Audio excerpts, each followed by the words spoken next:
¿cómo están? El día de hoy vamos a poder visualizar una audiencia ante el Tribunal Constitucional en la cual he podido participar. En primer lugar, debemos mencionar que el Tribunal Constitucional tiene dos sedes, una ubicada en el Quirón Azángaro en el Cercado de Lima, que es la sede tradicional, la sede más histórica, y otra ubicada en San Isidro, entre la avenida Javier Prado y Arequipa, que es la sede moderna. En esta ocasión vamos a poder visualizar una audiencia en la sede moderna. Asimismo, esta audiencia ha sido desarrollada ante la primera sala del Tribunal Constitucional. Cabe precisar que el Tribunal Constitucional tiene dos salas y un pleno. Esta audiencia ha sido desarrollada en el expediente 1891-2024, proceso de amparo. Sin más preámbulo, a continuación la audiencia.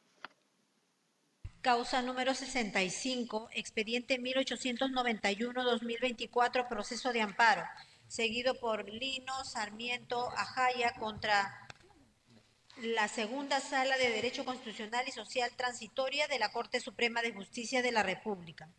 Señor presidente, ha solicitado el uso de la palabra por la parte demandante el abogado Raúl Arcos Cotrado, y por la parte demandada ha solicitado informar oralmente el abogado Manuel Lupa Yucra por la Procuraduría Pública a cargo de los asuntos judiciales del Poder Judicial.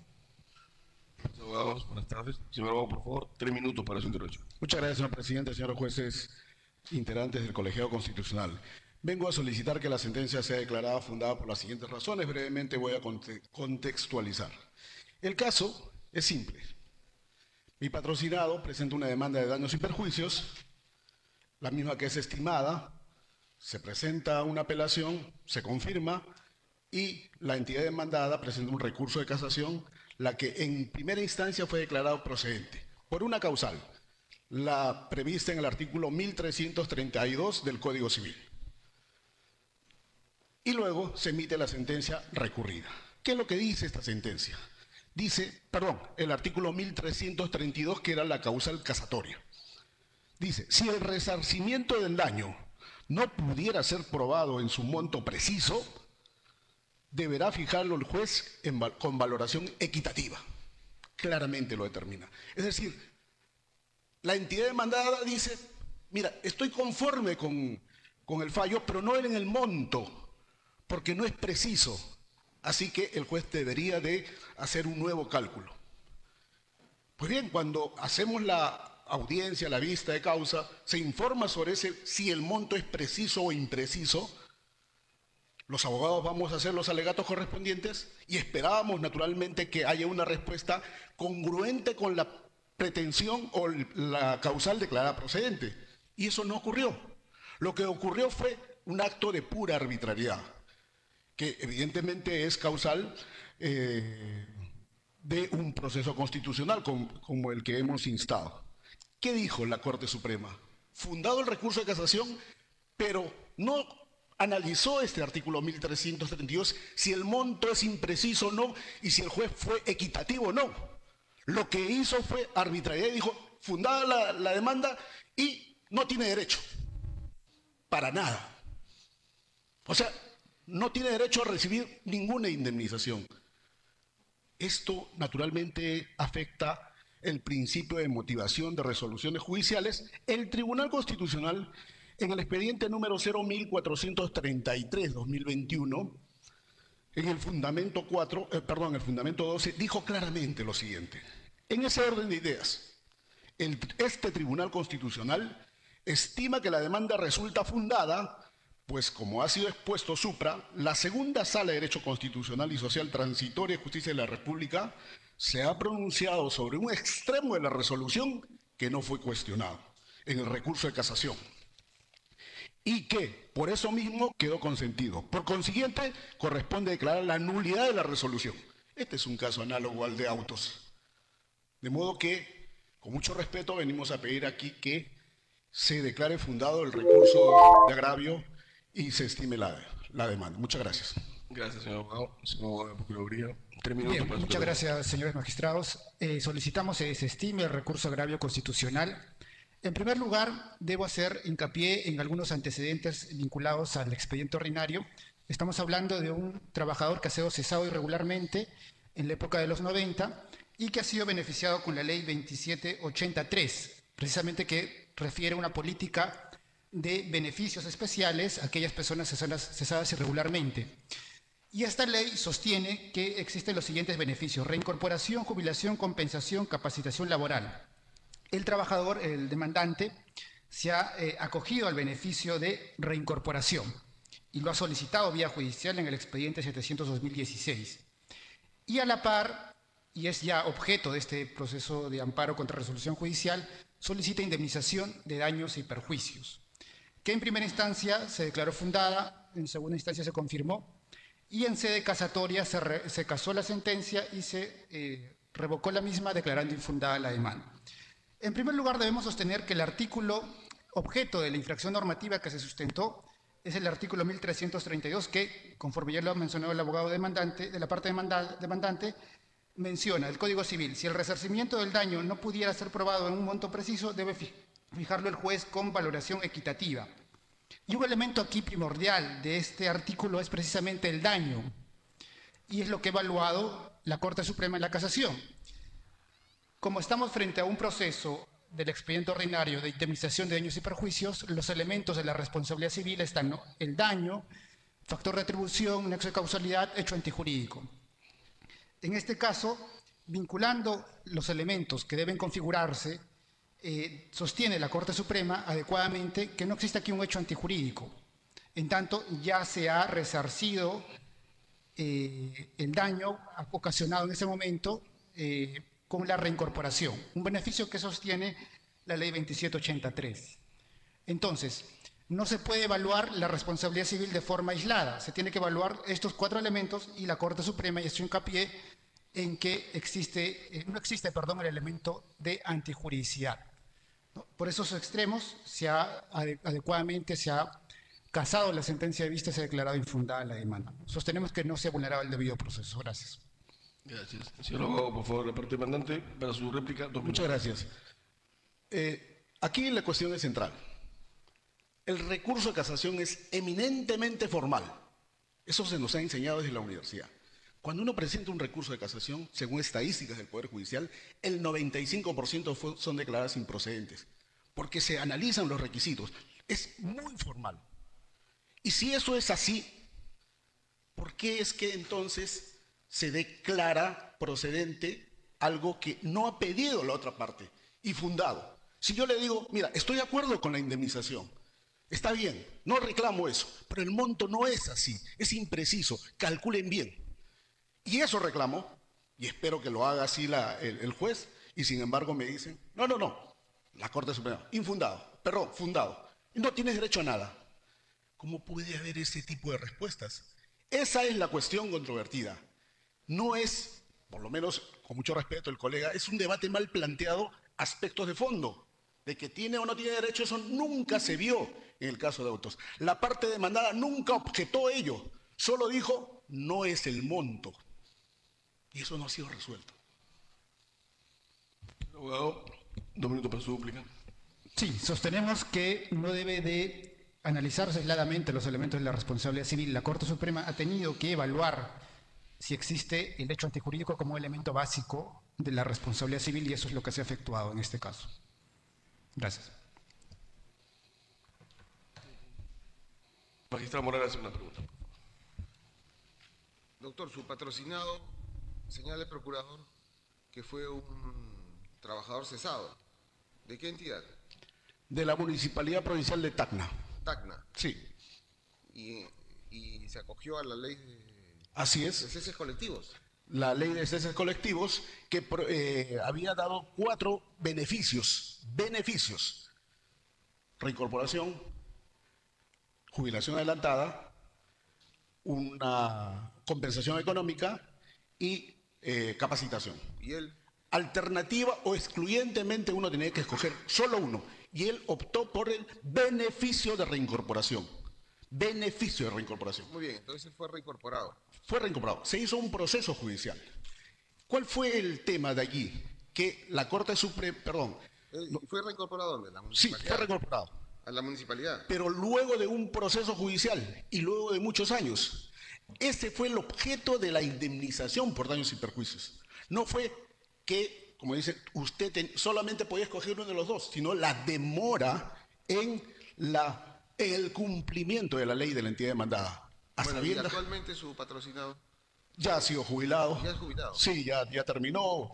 Estuvo muchos años en proceso judicial para que lo repongan. Y bueno, ¿Y qué régimen pensionario tiene? a la fecha está en ese trámite, doctor. Está, ¿1990 o 2530? entiendo que está en la 19990, el 20530, en ese tiempo era un Entonces, obrero eso, municipal. ¿Y a cuánto ascendió la indemnización en primera y Se segunda instancia? pidió 250.000 soles y el juzgado concedió 107.000 soles. ¿Y la sala? Perdón, la sala revocó ese extremo y rebajó a la mitad prácticamente, ¿no? Ya, ¿y por qué usted dice que en la Corte Suprema no se refirió al monto? Si ahí está el monto claramente establecido. Y claro, está el monto claramente establecido. Por eso es la pregunta, ¿por qué la entidad demandada cuestiona el monto? Bueno, entonces vamos a ver el monto. Ese era lo que debía de resolver la Corte Suprema. Si dice yo estoy de acuerdo, pero el monto no es el correcto, porque ese es el artículo 1332, no cuestiona de que no corresponde. Muchas gracias.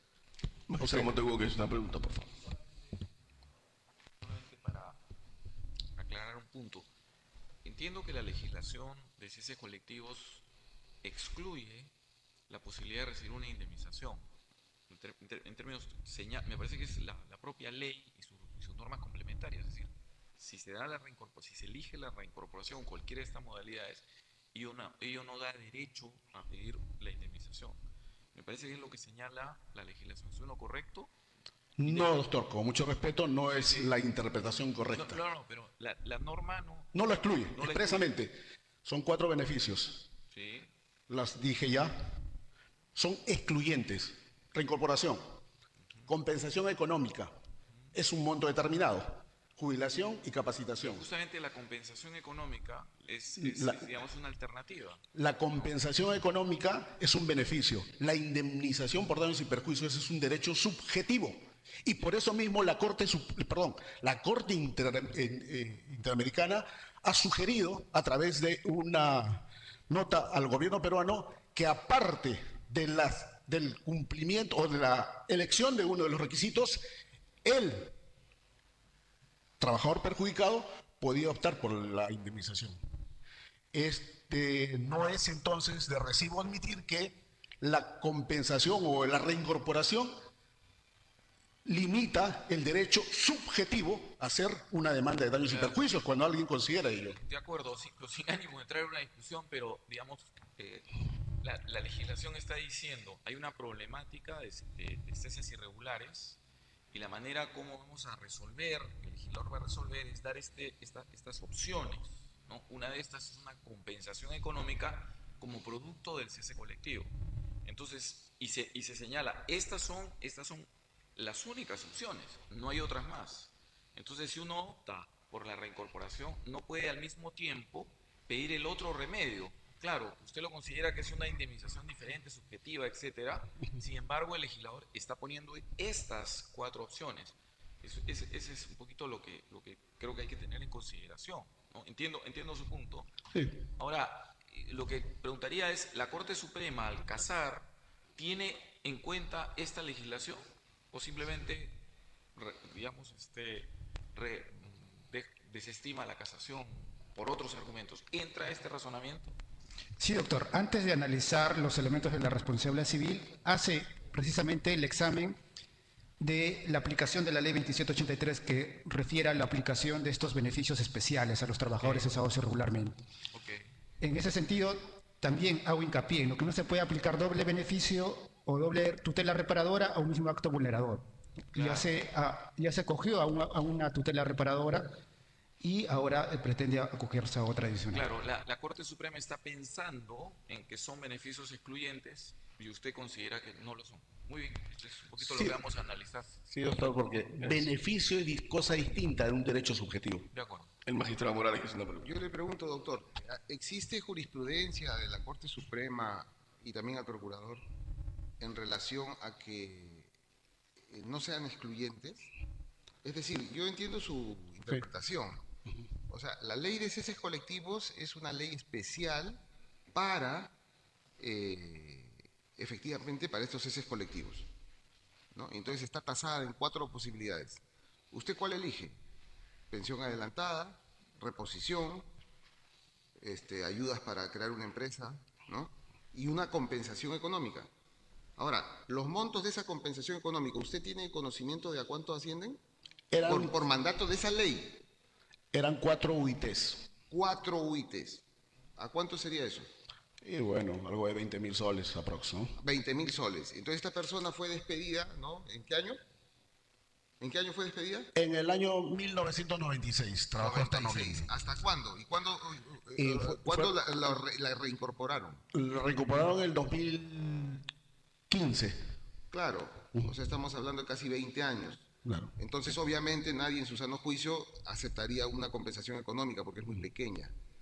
Ahora, la discusión está en determinar si es que esta compensación económica de la ley excluye la posibilidad de que una persona pueda plantear la indemnización por daños y perjuicios, ¿no es cierto?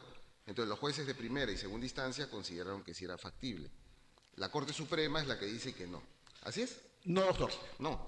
Es que la Corte Suprema entiende el criterio de que beneficio es igual a indemnización. Ya. Nosotros no hemos optado por ese camino. Sí, Lo que hemos dicho es, claro. mire, usted tenía que cumplir con la ley y no ha cumplido. He tenido que hacer un proceso judicial. No, ya, pero, o sea, sí cumplió. Mejor dicho, la ley fue efectiva porque él optó por la reincorporación. Pero lo que está en discusión es si es que, como dice mi colega, el doctor Monteagudo, esta compensación en términos de la ley es lo mismo que la indemnización. Doctor, por favor, sus Sí, en primer lugar brevemente. debo de precisar que taxativamente el artículo 3 de esta ley menciona que son beneficios excluyentes. Y desconozco si existe jurisprudencia que haya inaplicado. La compensación es excluyente de la reincorporación. Ahora, la indemnización del Código Civil, porque este es por daño moral, ¿está incorporada en ese? Esa es la gran pregunta. Sí. Para algunos sí, para otros no. Pero doctor, solamente precisar, es que ese no es el motivo de discusión. La demanda se presenta diciendo, no por los años que dejé de trabajar, sino por el retardo, por la mora en el cumplimiento de lo que advertía la ley. Eso es. Yo tuve que hacer un juicio y por ese tiempo y por los gastos que ocasionó todo ello, me tienes que indemnizar. No es por el tiempo dejado de trabajar, elegiste tal beneficio, elegiste tal. No, ese no es el tema, es otro. Listo. Vista de causa, al voto. Bien, hemos podido visualizar la audiencia y vamos a dar algunos alcances importantes sobre la misma.